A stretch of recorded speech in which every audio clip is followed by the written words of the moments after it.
Hey guys, it's Simon here with HobbiesofaMan once again, and today we're doing another comic book review. Today we're looking at this book called Trouble. This is a Marvel book, although it's a pretty odd Marvel book. If you want to know the history of it, you should check out the Comic Pop video about it. Sal and his friends Ben and Ethan, they talk about this book and they explain the history behind it and how it kind of came to be. And it's a really odd book, but I actually enjoyed it.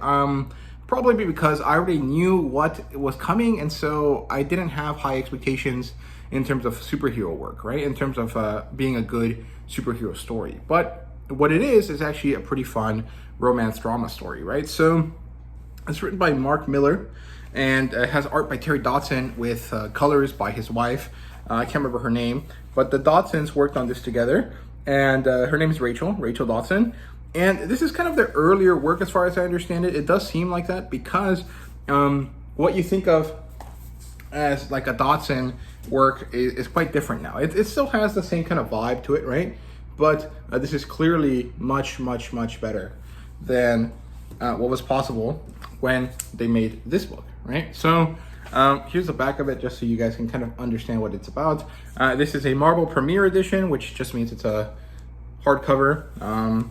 And this is technically explicit content, so it's kind of funny. The publisher obviously is Marvel, the demographic is adult, that's why it has explicit content, and the genres here are romance and drama, and it does not have an adaptation, although this is basically like Euphoria or some of the more racy episodes of Glee or something like that. It kind of has that high school romance kind of vibe to it, right? And in that sense, it doesn't need an adaptation because there's a billion other movies that are like this, and there really isn't anything about this that's particularly meaningful that needs to be adapted into a story, right? Because every other teen drama romance story is basically the same as this.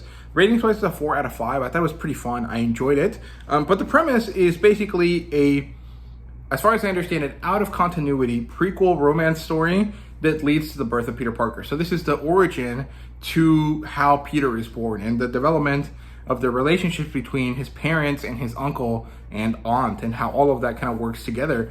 And it's pretty fun. It's actually enjoyable to read if you're someone that's willing to read trashy romance stuff, right? If you're not, then this is really not for you. But if you're willing to give that sort of stuff a chance, I recommend it. I think it's fun. However, don't pay anything over like $6 for this. This is not worth that much. You should get this at a dollar bin, as single issues or at a discount store or something. I got this brand new for $6 off of Half Price Books, which is interesting because that was even less than half price.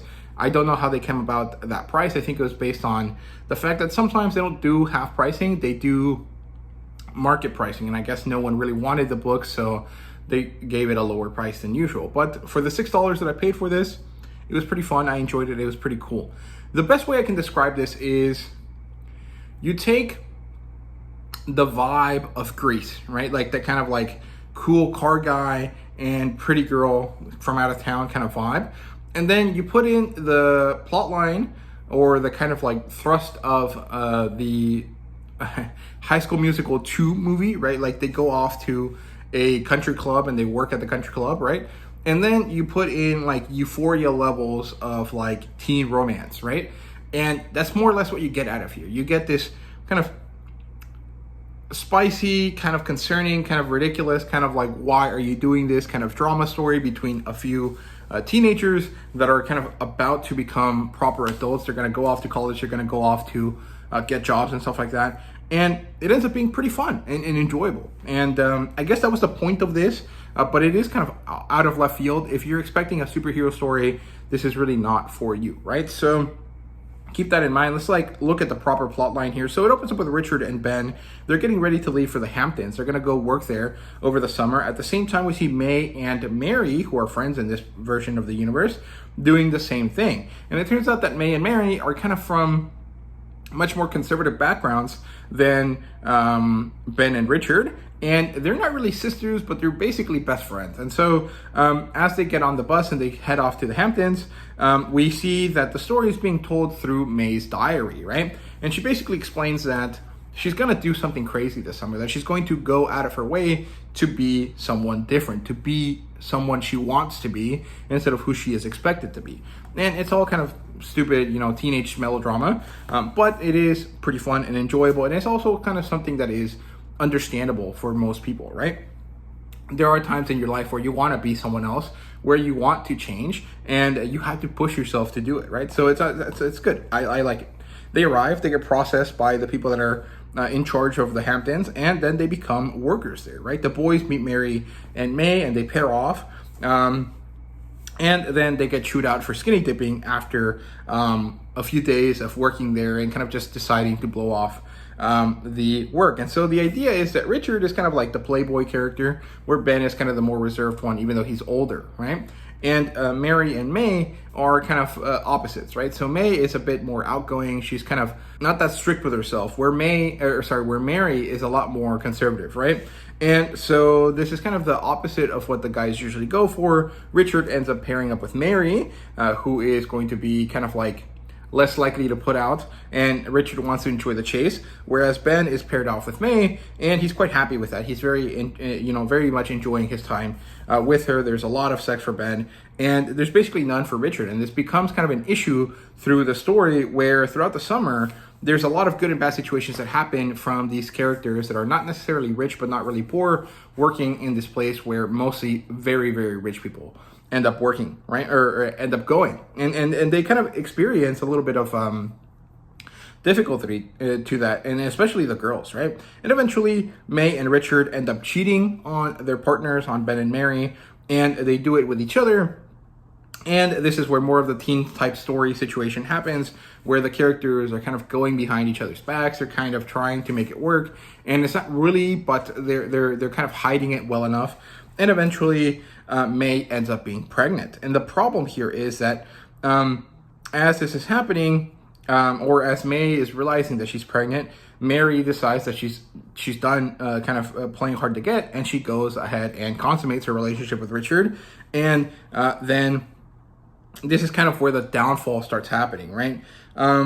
In kind of rebellion that Mary is kind of experiencing here, she does this, and Ben and May finally talk, and Ben tells her, "I'm sterile," and May tells him she's pregnant. And so this clearly means that she cheated on him, right? And then the reality of the situation sets in. Richard knows that it's Richard's fault that they fight, and then May runs away. She lives with this shitty guy for a while as the rest of the characters kind of finish off their work for the summer and then go back home.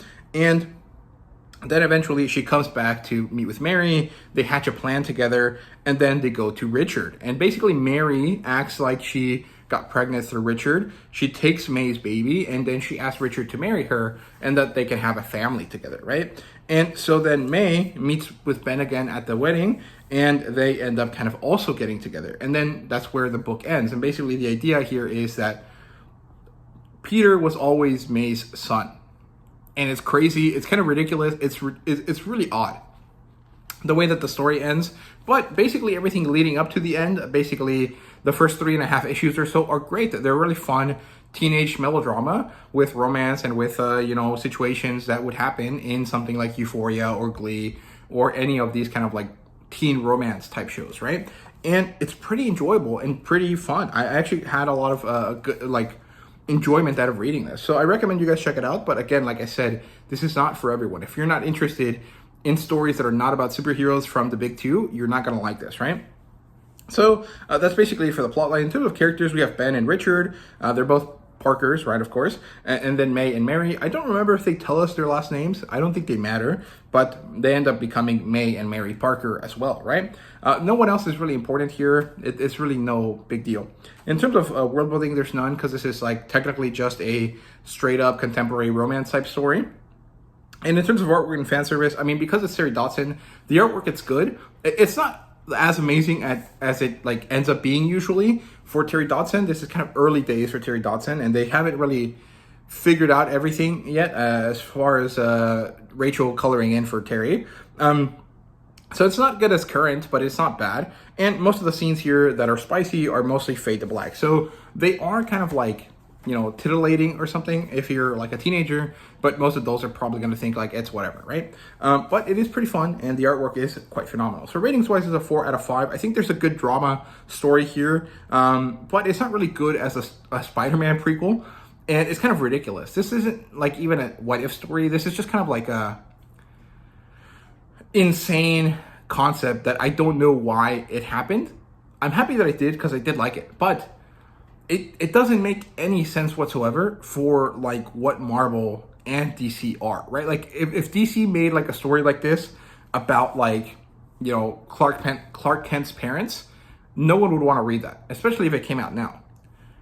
I don't know why anyone at Marvel thought that this was a good idea. I think it was supposed to be as a way to attract female readers, but comic books that do this sort of story are not doing it better than TV shows, right? And so I don't see why they would pick this sort of story to happen.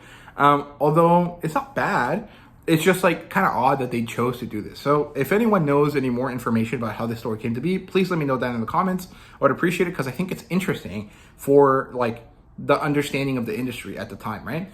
Otherwise, fun story. Give it a go if you're interested. But remember, there are no superhero characters in this whatsoever. This is kind of a weird one-off story that happens that has nothing to do with superheroes. So, you know, keep that in mind. Thank you guys so much for watching. I hope you guys enjoyed, and see you guys later.